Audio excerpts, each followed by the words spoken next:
Bab 465, Berani menghina kakekku. Pemilik ladang karma, 4 jenderal besar, perwira sayap, penjaga. Sepupu jauhnya. Raffi Ye benar-benar dibuat pusing oleh nenek tua ini. Sialan. Hubungan ini dibangun atas dasar koneksi. Kalau saja wajah nenek di depannya ini tidak penuh rasa bangga, Raffi sudah mengira dirinya sedang dipermainkan. Wajah nenek itu dipenuhi kesombongan. Sama sekali tidak berniat menyembunyikan rasa bangganya. Raffi menatap ekspresi congkak itu, berpikir sejenak, lalu berkata, hebat juga. Nenek itu menyeringai keji, ternyata kamu tahu juga itu hebat. Berarti kamu masih lumayan punya wawasan. Bukan sampah kecil tak berguna. Raffi. Cahaya dingin berkilat di mata nenek itu. Aku kasih saran. Jangan ikut campur urusan orang. Kalau tidak, meski kamu ada hubungan dengan pedang rangka neraka pun tidak akan bisa menyelamatkanmu. Bahkan bisa ikut terseret. Raffi menggeleng pelan. Itu sudah omong kosong sekali. Bagaimanapun juga, pedang rangka neraka adalah super jenderal di bawah penguasa era kuno. Posisinya setara dengan yang kau sebut jenderal tanpa wajah itu. Sementara leluhurmu cuma seorang penjaga. Salah, sepupu jauh dari seorang penjaga saja. Mau macam-macam sama pedang rangka neraka. Kamu sudah gila. Nenek itu meraung marah, berani-beraninya kamu menghina kakekku. Raffi dengan serius berkata, memangnya aku barusan ngomong bukan fakta. Wajah nenek seketika memerah karena murka. Dia ingin turun tangan, tapi juga jelas sangat takut. Saat itu, si gadis kecil di samping terus memohon dan meratap. Nenek itu sedang kalut, begitu dengar rengekan si gadis kecil, amarahnya langsung meledak. Dia mengayun telapak tangan dan menamparkan keras wajah si gadis kecil. Tatapan Raffi seketika menjadi sedingin es. Dia melangkah satu langkah ke depan, tangan kanan menghentak ke bawah. Boom! Kultivasi nenek itu langsung ditekan abis. Sesaat kemudian, sebilah pedang menembus keluar di antara kedua alisnya. Melihat itu, Jojo buru-buru menghampiri dan mengangkat gadis kecil, memeluknya erat dengan wajah penuh rasa sayang. Tak jauh dari sana, wanita berjubah pengantin yang tadi berdiri. Kaku begitu melihat pemandangan itu langsung menghela napas lega. Menyadari sesuatu, Jojo lekas membawa si gadis kecil mendekat ke wanita berjubah pengantin itu. Ibu dan anak itu pun langsung berpelukan erat. Di sisi lain, nenek tua itu menatap Raffi dengan wajah tak percaya. Kau, ini kekuatan apa? Raffi menatap dingin padanya. Mulai sekarang, sebaiknya kau tutup mulut. Nenek itu masih meraung, kakekku itu. Belum selesai, Raffi sudah mengangkat tangan dan menamparnya sekali lagi. Suara nenek itu langsung terputus. Raffi berkata datar, bahkan kalau pemilik ladang karma sendiri datang pun, tidak ada gunanya. Begitu kalimat itu keluar, dia merasa sendiri kalimat itu agak terlalu pamer. Jadi segera menambahkan, pemilik ladang karma datang pun, tetap harus memanggilku Tuan Muda Ye. Selesai bicara, dia menggeleng sambil tertawa kecil. Abis sudah. Kalau sudah mulai pamer, gampang kebablasan. Kamu omong kosong. Nenek itu meraung, pemilik ladang karma itu orang seperti apa? Dia memanggilmu Tuan Muda Ye. Kau mimpi apa? Kau ini manusia rendah dan hina, kau. Raffi mengangkat tangan dan menamparkan lagi. Pak, suara nenek itu kembali terputus di tengah kalimat. Raffi sama sekali tidak menghiraukannya lagi. Dia berjalan menghampiri wanita berjubah pengantin dan si gadis kecil. Melihat Raffi datang, wanita berjubah pengantin itu buru-buru bangkit, lalu memberi salam hormat dengan sangat sopan. Raffi menoleh ke arah peti mati. Di dalamnya berbaring seorang pria. Di leher pria itu tampak jelas bekas jahitan, jelas sebelumnya kepala dan tubuhnya pernah terpisah. Raffi menoleh pada wanita berjubah pengantin. "Nona, apa yang sebenarnya terjadi?" Ekspresi wanita itu rumit. "Tuan mungkin belum tahu. Aku dan suamiku benar-benar saling mencintai." "Tapi ibunya suamiku." Sambil berkata, dia melirik sekilas ke arah nenek tua di samping. "Dia tidak setuju dengan hubungan kami. Berkali-kali menghalangi. Suamiku tadinya ingin perlahan-lahan membujuk dia, tapi belakangan sadar tak ada gunanya. Jadi kami menikah diam-diam. Namun akhirnya tetap ketahuan. Menurutnya, aku tidak pantas masuk keluarga Zhao. Katanya aku mencoreng nama besar keluarga Zhao." Sampai di sini, air mata tiba-tiba mengalir di mata wanita itu. "Suamiku bersikeras ingin bersama denganku. Dia menaruh niat bunuh di hatinya terhadapku. Dia menyerangku. Suamiku berdiri di depanku untuk melindungiku. Kau..." Nenek itu mengamuk, "Kau yang membunuh anakku. Pelacur terkutuk, kau." Raffi menamparkan lagi. "Pak." Nenek itu langsung diam. Air mata terus mengalir di wajah wanita berjubah pengantin. "Aku yang membunuh suamiku. Aku yang membunuhnya." Mendengar itu, Raffi berkata pelan, "Nona, itu bukan salahmu. Itu salahnya." "Apa salahku?" Nenek itu menatap Raffi dengan garang. "Keluarga Zhao kami adalah kerabat perwira sayap dan penjaga di bawah komando seorang jenderal dewa era Paleosen. Semua orang pantas berjodoh dengan kami. Semua gara-gara pelacur ini, semua." Tangan kanan Raffi kembali menekan ke bawah. Duk! Tubuh nenek itu langsung tertekan berlutut di tanah. Dia meraung, "Aku tidak terima. Aku tidak terima. Apa hakmu ikut campur urusan keluargaku?" "Oh, benar. Pasti karena kau naksir pelacur ini." "Ya, pasti begitu. Hahaha. Nak, lihat, perempuanmu berselingkuh dengan orang lain." Mendengar kata-kata nenek itu, wajah wanita berjubah pengantin seketika pucat karena marah. Seluruh tubuhnya gemetar. Raffi melirik sekilas ke arah nenek itu dan menggeleng.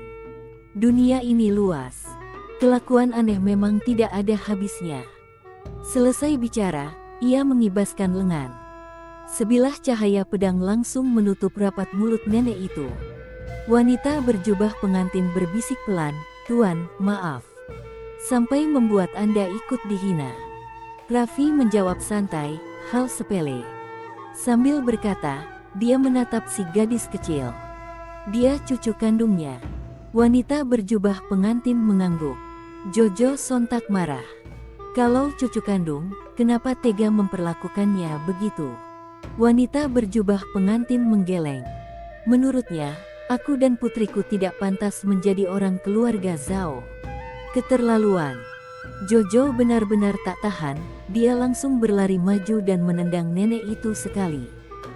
Wanita berjubah pengantin mendongak memandang Raffi. "Tuan, bolehkah? Jangan mengambil nyawanya." Raffi bertanya, "Kau masih mau membelanya?" Wanita itu menggeleng. "Aku paling membencinya di dunia ini. Tapi semasa hidup, suamiku sangat berbakti di alam sana. Dia pasti tidak ingin ibunya mati." Air mata kembali membanjiri wajahnya. Raffi berpikir sejenak, lalu berkata pelan, "Nona, orang yang terlalu baik hati, hidupnya sering berakhir sangat menyakitkan. Kau mengerti?" Wanita berjubah pengantin tidak menjawab. Dia hanya menunduk dan terus menangis. Pada saat itu, si gadis kecil tiba-tiba merebut pedang di tangan Raffi. Dia langsung berlari ke depan nenek itu. Dengan kedua tangan memegang pedang, dia mengumpulkan segenap tenaga dan menusukkan pedang itu dalam-dalam ke dada nenek tua itu. Nenek tua itu menatap gadis kecil di depannya dengan tatapan tak percaya. Jojo juga tertegun kaku. Raffi menoleh ke arah gadis kecil itu. Gadis itu menatap nenek itu dengan mata merah. Dia mencabut pedangnya, lalu menusukkannya lagi. Begitu berulang-ulang, sampai belasan kali, baru dia berhenti. Wanita berjubah pengantin segera memeluk gadis kecil itu. "Miko, Gadis kecil itu juga balas memeluk ibunya. Di matanya memang ada air mata, tapi yang lebih jelas justru kilatan ganas. Ibu, dia menyiksamu. Dia pantas mati. Wanita berjubah pengantin memeluk Miko erat-erat. Raffi tiba-tiba bertanya, kalian berdua nanti berencana bagaimana? Wanita berjubah pengantin mendongak memandang Raffi dan membungkuk dalam-dalam. Mohon Tuan memberi petunjuk. Raffi melirik ke arah peti mati. Kalau begitu, kuburkan dia baik-baik. Biarkan dia beristirahat dengan tenang. Bagaimana? Wanita itu tidak bicara. Dia hanya menunduk. Raffi berkata, kau harus hidup baik-baik demi anakmu. Sebenarnya, dia sangat jelas bisa melihat. Wanita berjubah pengantin ini kemungkinan besar sudah punya niat untuk mati. Setelah terdiam sejenak, wanita itu menoleh ke arah Miko di sampingnya. Air matanya kembali tumpah. Tuan tenang saja. Aku tidak akan melakukan hal bodoh. Demi dia, apapun akan aku lakukan. Raffi mengangguk. Bagus kalau begitu. Sambil berkata, dia tiba-tiba berjongkok dan menggenggam tangan kecil Miko. Ia tersenyum, barusan kamu sangat berani. Karena kamu begitu berani, kakak akan menghadiahkan satu benda kecil. Setelah itu, ia mengeluarkan sebuah gulungan dan meletakkannya di tangan Miko. Miko mengedipkan mata. Kakak, ini apa? Raffi tersenyum, sebuah metode kultivasi. Ini akan sangat membantumu. Lalu dia menoleh pada wanita berjubah pengantin. Kalau kalian tidak punya tujuan lain, kalian boleh pergi ke sekte Jalan Langit. Wanita itu menggeleng. Kami tetap tinggal di sini saja. Raffi agak heran. Di sini. Wanita itu mengangguk. Ya.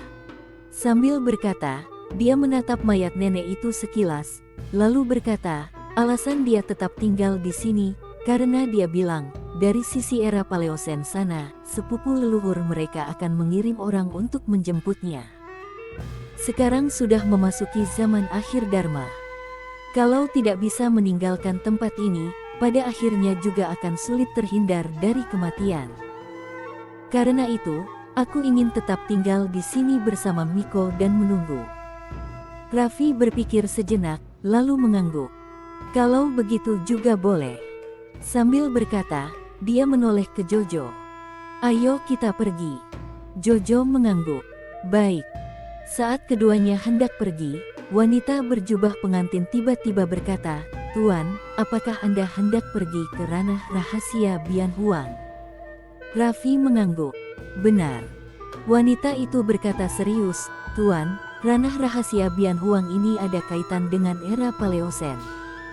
Anda harus lebih hati-hati. Raffi bertanya, ada hubungan dengan era Paleosen? Wanita itu mengangguk. Ya. Aku pernah dengar suamiku bilang, leluhur mereka dulu keluar dari ranah rahasia Bian Huang ini. Tapi untuk selebihnya, aku tidak tahu. Raffi mengangguk pelan. Terima kasih sudah memberitahu. Aku akan berhati-hati. Selesai berkata, dia dan Jojo pun pergi. Menatap punggung keduanya yang semakin jauh, wanita berjubah pengantin berbisik pelan, Miko, ingat baik-baik wajah tuan ini. Kalau suatu hari ada kesempatan, kau harus membalas budi padanya dengan baik. Miko mengangguk sungguh-sungguh. Ibu, aku pasti akan melakukannya. Keluar dari desa, keduanya kembali melanjutkan perjalanan menuju ranah rahasia Bian Huang. Di tengah jalan, tiba-tiba Jojo bertanya, Tuan Muda Ye, menurutmu, apakah dari sisi era Paleosen benar-benar akan ada orang yang datang menjemput mereka? Raffi menjawab, tidak tahu. Jojo berhenti melangkah. Dia menatap Raffi. Padahal aku sudah memanggilmu Tuan Muda Ye. Raffi mengangguk. Aku tahu. Jojo mengedipkan mata. Tahu. Raffi tersenyum. Kamu boleh panggil aku Raffi Ye. Rahasia ini untuk sementara cuma kuberitahu ke kamu seorang. Kamu harus simpan baik-baik. Ujung bibir Jojo langsung terangkat tipis. Bab 466, Bajingan berjubah hijau. Setelah menyeberangi jajaran pegunungan itu, mereka berdua tiba di ranah rahasia Bian Huang. Keduanya mendongak. Di atas cakrawala agung, ada sebuah celah jurang raksasa, seolah langit pernah dibelah paksa oleh sebuah kapak raksasa. Di dalam celah jurang itu, samar-samar tampak sebuah kolam petir tak berujung. Di dalam kolam petir itu, bergejolak petir-petir setebal tiang pilar. Jarak ribuan meter pun tak mampu meredam tekanan mengerikan dari petir tribulasi itu. Melihat petir-petir itu, Raffi Ye langsung tertegun. Kekuatan petir seperti ini sudah jauh melampaui bayangannya. Bahkan seorang kuat di ranah dewa sejati pun belum tentu bisa menahannya. Di dalam sana ternyata ada sebanyak ini. Kenapa bisa ada sebanyak ini? Raffi Ye sangat bingung. Semakin diperhatikan, ia baru sadar. Petir tribulasi ini sangat mirip dengan yang disebut dalam legenda sebagai tribulasi kosmos. Jangan-jangan di alam semesta ini dulu pernah turun tribulasi kosmos. Di saat itu, mendadak ia muncul sebuah dugaan. Alam semesta ini dulu pernah muncul tribulasi kosmos, tapi ada seseorang yang memaksa menekannya. Lalu semua tribulasi kosmos itu dikurung di tempat ini. Jelas, hanya para kuat dari era Paleosen yang sanggup melakukan hal seperti itu. Tanpa berlama-lama, Raffi Ye menoleh ke arah Jojo. "Gadis, kamu tunggu di sini. Aku mau masuk ke dalam buat kultivasi." Selesai bicara, ia mengendalikan pedangnya dan langsung menembus masuk ke celah jurang itu. Begitu memasuki celah jurang, ekspresi Raffi Ye seketika menjadi amat serius. Kolam petir ini benar-benar tak berujung. Tak terhitung petir mengamuk liar. Tekanan dari setiap petir menghimpit turun bagaikan sebuah pegunungan, sampai-sampai ia agak susah bernapas. Namun tak lama kemudian, Raffi Ye justru tampak bersemangat. Inilah yang ia butuhkan. Tanpa ragu sedikit pun, ia langsung menyelam masuk ke dalam kolam petir itu. Boom! Baru saja ia masuk, kolam petir itu langsung mendidih. Ah! Jeritan melengking menggema dari dalam kolam petir. Raffi Ye buru-buru mengaktifkan dua metode kultivasi sekaligus, mulai melahap kekuatan petir tribulasi itu. Tubuhnya pun di saat yang sama mulai bergetar dan berdenyut aneh. Di luar, Jojo menatap ke arah celah jurang itu dengan mata penuh kekhawatiran. Tiba-tiba, Raffi Ye terbang keluar. Hanya saja, seluruh pakaiannya sudah lenyap. Seluruh tubuhnya seperti berubah menjadi manusia petir. Berbagai kilat berkelip-berkelip di sekujur tubuhnya. Tubuh Raffi Ye bergetar hebat. Sial, nggak kuat. Barusan, di satu momen itu, ia hampir benar-benar dimusnahkan. Jojo buru-buru berkata, "Tuan muda, tidak apa-apa." Raffi Ye menarik napas dalam. "Tidak apa-apa." Selesai bicara, ia kembali menoleh ke arah kolam petir. Ia menarik napas panjang, beristirahat sebentar, lalu kembali menerjang masuk. Ia tahu, waktunya tidak banyak. Ia harus segera meningkatkan kekuatannya. Begitu seterusnya berulang-ulang. Akhirnya, tubuhnya perlahan mulai menyesuaikan diri dengan intensitas petir tribulasi itu. Waktu yang bisa ia habiskan di dalam sana semakin lama. Selain itu, ia juga sanggup melahap kekuatan petir itu. Waktu pun berlalu sedikit demi sedikit. Di bawah penempaan petir-petir itu, tubuh fisik Raffi Ye mulai mengalami metamorfosis. Ia tidak hanya ditempa. Ia juga melahap, mengubah tribulasi itu menjadi kekuatannya sendiri. Sekitar 5 hari kemudian, sebuah pilar petir mendadak memancar dari kolam. Bersamaan dengan itu, sebuah aura mengerikan menyebar ke segenap penjuru langit dan bumi. Boom! Dari tubuh Raffi Ye meledak keluar gelombang demi gelombang aura menakutkan. Tubuh fisik ranah dewa sejati. Di udara Raffi Ye menunduk memeriksa tubuhnya sendiri. Sebuah senyum muncul di sudut bibirnya. Menempah tubuh itu mirip seperti lari jauh. Di awal, Lari itu sangat berat, sangat melelahkan. Tapi selama mau bertahan, nanti lama-lama akan terasa semakin enteng. Jalur penempaan tubuh juga begitu. Di awal, rasa sakit yang harus ditanggung tubuh benar-benar tak bisa digambarkan. Tapi selama mampu lewat dari fase itu, ketika rasa sakit itu berubah menjadi sesuatu yang normal, tubuh pun akan beradaptasi. Raffi Ye menarik kembali lamunannya, lalu menatap lagi ke arah kolam petir. Ia kembali menyelam masuk. Kali ini, kecepatan penyerapan petirnya jelas jauh lebih cepat. Kolam petir itu menyusut dengan kecepatan yang bisa dilihat mata.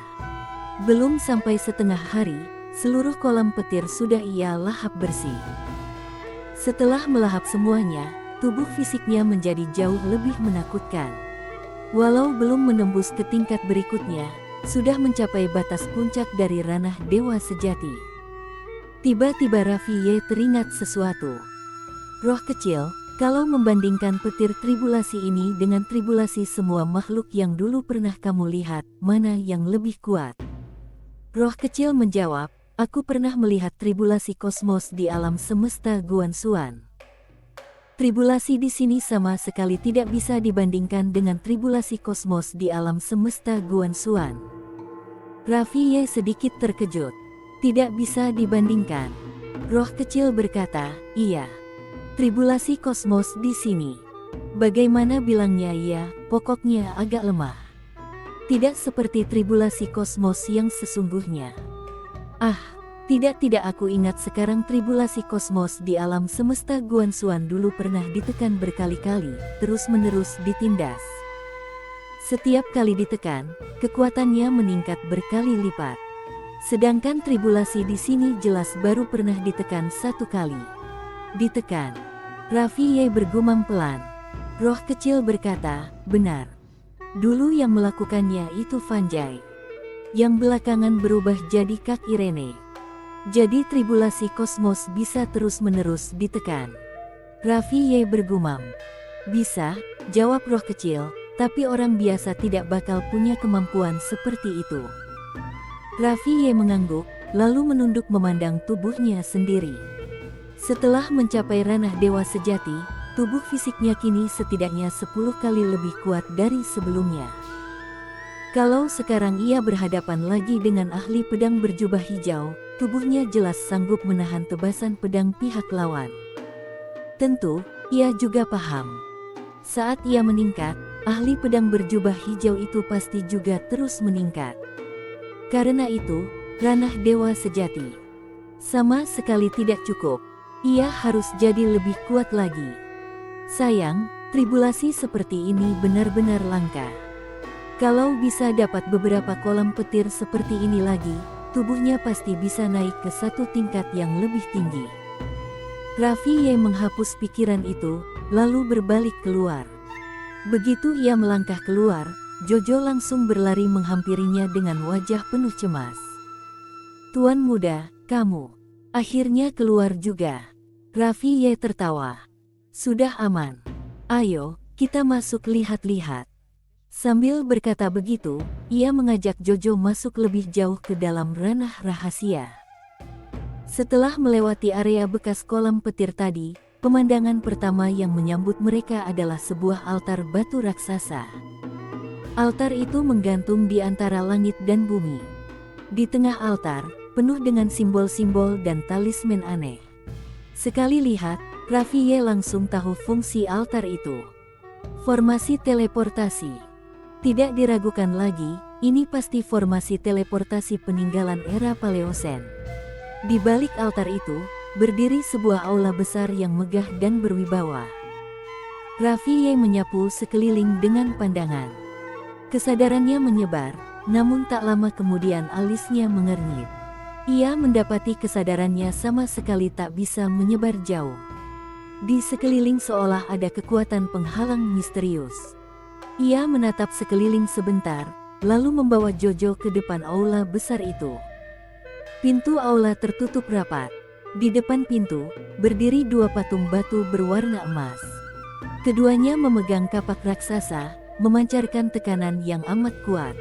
Raffi Ye berjalan mendekat bersama Jojo. Tatapannya terus mengawasi dua patung emas itu. Ia sudah siap bertarung kapan saja, bahkan diam-diam menantikan pertarungan itu. Tubuh fisiknya baru saja meningkat, dan ia memang ingin menguji otot-ototnya. Namun sampai mereka benar-benar berdiri tepat di depan dua patung emas itu, kedua patung tersebut tidak menunjukkan reaksi sedikit pun. Raffi Ye melirik mereka sekali lagi, lalu melangkah ke depan pintu aula. Ia mendorongnya. Di dalam aula adalah sebuah lorong panjang, dan ujung lorong itu tidak terlihat. Raffi Ye sedikit bingung.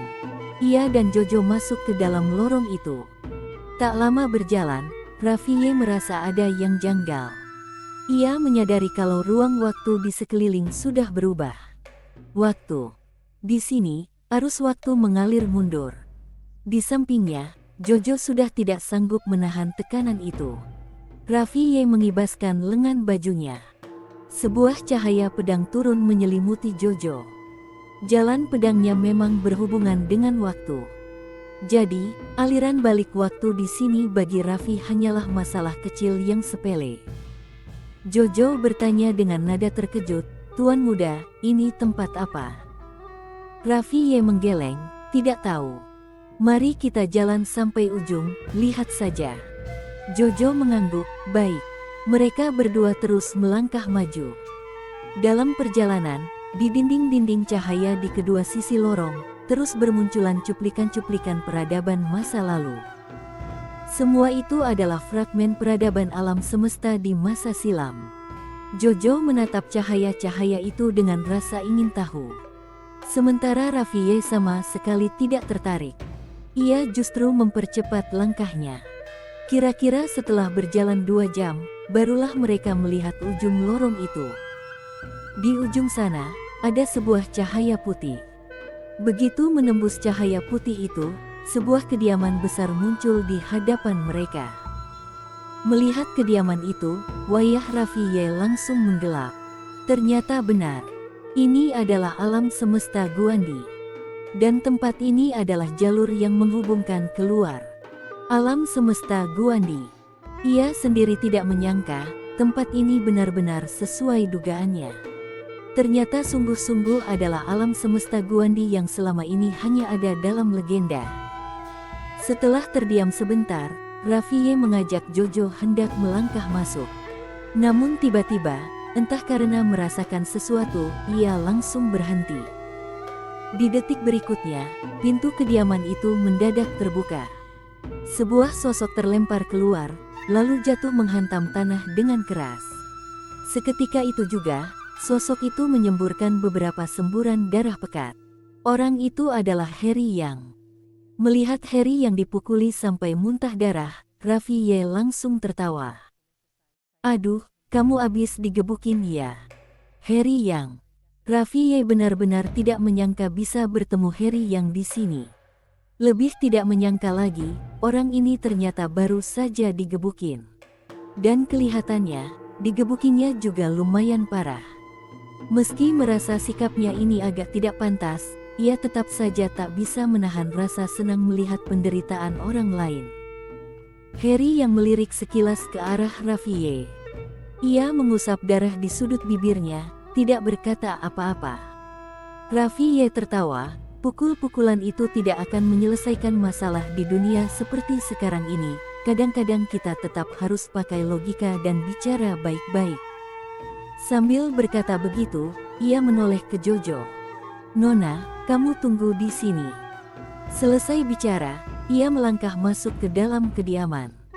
Begitu pintu didorong, suasana di dalam kediaman itu sangat gelap, agak menyesakkan. Di sisi lain dari kediaman, di arah sebuah pintu keluar, duduk seorang lelaki tua. Ia mengenakan jubah kain kasar, rambut panjang terurai di bahu. Kedua tangannya tersembunyi di dalam lengan baju. Saat ini ia menatap Raffi Ye dengan wajah tanpa ekspresi. Raffi Ye merangkap tangan memberi salam, "Salam hormat, senior." Mendadak, lelaki tua itu mengibaskan lengan bajunya. Bang! Terdengar ledakan keras. Sebelum Raffi Ye sempat bereaksi, Tubuhnya sudah terlempar keluar dengan kecepatan tinggi. Ia jatuh menghantam halaman, darah segar terus-menerus menyembur dari mulutnya. Lukanya cukup parah. Mendadak, Harry yang mencabut pedangnya dan langsung mengayunkannya ke arah Raffi Ye yang terkapar di tanah. Mumpung lawan sedang sekarat, habisi sekalian. Raffi Ye sontak terkejut. Sialan. Bajingan berjubah hijau, kamu gila. Mana kelapangan hatimu? Bersambung.